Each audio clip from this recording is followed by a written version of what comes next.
Ela vai trazer agora, Edna, primeira-dama da notícia, informações sobre um decreto de emergência para a prevenção da gripe aviária assinado pelo governador Rafael Fonteles. Calma, não tem nada a ver com caso de gripe aviária, não. Pelo amor de Deus. Tem mais aí, Fabrício?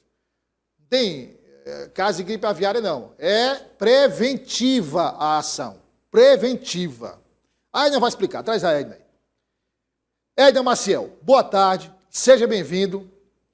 Estava falando aqui, não é caso de gripe aviária, mas sim o governo do estado tomando todas as medidas necessárias, intensificando as barreiras sanitárias, a fiscalização, para evitar. Porque eu lembro que o secretário Fábio Abreu falou, a entrevista que você fez com ele dizendo, olha, não tem uma barreira física. Então, são aves, Edna, muitas vezes aves. Migratórias. Bom, né? Não tem como você ter 100% de eficácia assim na fiscalização. Então, é preciso ter muito cuidado. E esse decreto é exatamente para atender esse requisito do cuidado, né?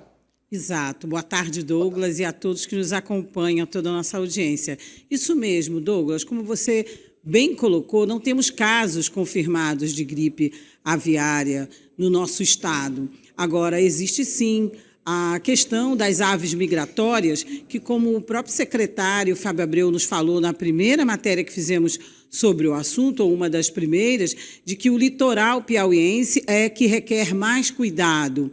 Então, um decreto que já veio, ele volta o decreto de emergência, seguindo o padrão do Ministério, né? Porque, em nível nacional, a grande preocupação foram com casos confirmados em estados como o Rio Grande do Sul. Acendeu um alerta, então, nas autoridades, e elas estão tomando cuidados especiais, específicos. Vamos, então, ver a matéria que nós produzimos nessa manhã sobre esse decreto, que tem aí a duração, Douglas, de 180 dias. Vamos ver o que esse decreto propõe e como as nossas autoridades já estão agindo. Por favor.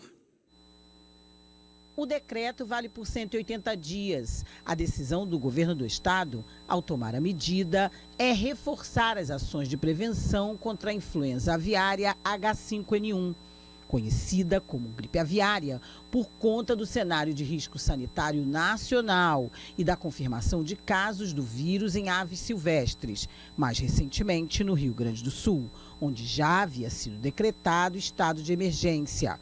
No Piauí, não existe foco da doença. Esse decreto foi exatamente para, de forma a manter, ao Piauí manter as ações, intensificar as ações de vigilância e de fiscalização em estabelecimentos avícolas, estabelecimentos comerciais, né, e prevenir a introdução e a disseminação desse vírus no território piauiense. Não há risco para a população do consumo de carne de frango e ovos, tendo em vista que a principal forma de transmissão da gripe aviária para os seres humanos é por meio do contato. O secretário da Agência de Defesa Agropecuária do Piauí, Fábio Abreu, reforça sobre a continuidade do trabalho de mobilização e enumera as ações de fiscalização e prevenção, seguindo os protocolos estabelecidos pelo Ministério da Agricultura. O Estado fica protegido com esse decreto para tomar qualquer atitude mais rapidamente, como, por exemplo, convocação de outras entidades, como, por exemplo, aquisição de EPIs rapidamente para os nossos técnicos. Então, o objetivo do decreto publicado hoje é tão somente de prevenção em relação à gripe aviária. É isso, Douglas. Até onde a gente apurou, existiam aí, o ministro da Agricultura anunciou que o foco de gripe aviária estava contido, né? Isso no último dia 26.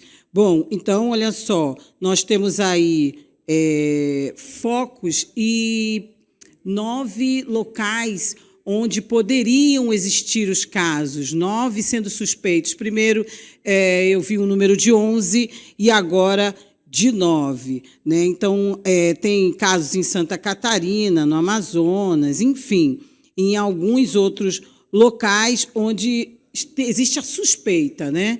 Poucos casos confirmados, né? A influenza aviária, a gente sabe, é uma doença transmitida pelo contato, pelo vírus, mas, Douglas, com aquelas pessoas que estão ali de perto. Então, por isso, o gerente Dílio nos alerta, né? Podem consumir, sim, carne de frango e ovos também, não é para ninguém se alarmar. Por enquanto, a maioria dos casos também em casos silvestres, em animais silvestres, viu, Douglas? É isso, com você. Obrigado, Edna, pelas Obrigada informações. A gente, mesmo com o decreto, obviamente, a gente continua Sim. acompanhando a situação, não só no Piauí, mas no Brasil também, para informar a nossa audiência, e não só informar das medidas, mas também sempre que surgir novas orientações em relação aos cuidados, à Exato. prevenção, para a gente repassar para quem nos acompanha. Obrigado, Edna. Obrigada a você, obrigada a toda a audiência. Boa tarde. Boa tarde.